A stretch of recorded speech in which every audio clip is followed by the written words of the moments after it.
divas. I don't know if I'm the only one keeping up with this little web series. It's super cute.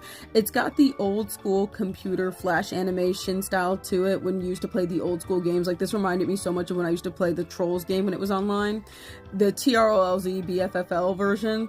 But yeah, so I've been watching this series and I've been waiting with bated breath for the person on the other side to learn to say no to this person right here. Now, this is a frenemy if I've ever seen one, right? So when I first saw this series, the first thing she does to our character from where I started, and I know there's way more and they're so super cool, I love these videos, is warn us that the fashion police are looking for us. And we're like, well, why? And she's like, oh, the skinny jeans on your Instagram story, girl, you gotta hide. Then she traps us in a closet and fills it with sleeping gas, gets us arrested, and says, oh, don't be shocked, your bounty was fat, besides I'm in desperate need of a fill-in. So yeah. So we, as the people who put ourselves in the other character's position, are like, are you kidding me? But it gets even better. The next day, like nothing happened, she asks you to help her clean up some spilled lip oil, which we all know what was actually going on. And of course, when you say no because of what she did, she's like, that was like so 4 days ago. Besides, I'm just gonna keep bugging you until you do it. So we end up basically becoming an accomplice to her.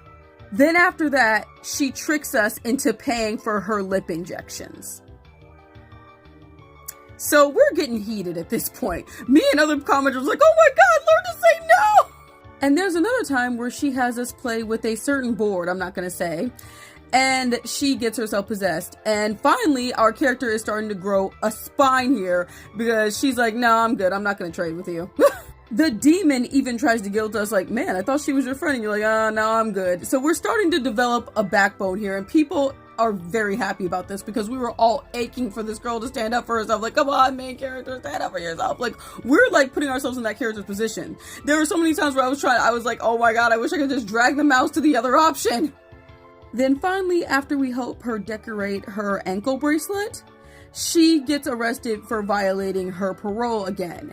And finally, we say no to her.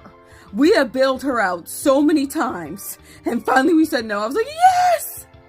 And then finally, what we were all waiting for, when she calls us to bail her out again, we first try ignoring her, but she calls back again, and we say, okay, let's listen to what she has to say. And of course, it's a bunch of rudeness, so we hang up.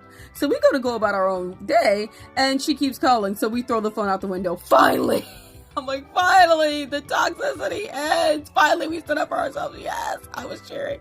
Let me know if you've been keeping up with this series too and been on bated breath like I was. Like, please stand up for yourself. Please stand up for yourself.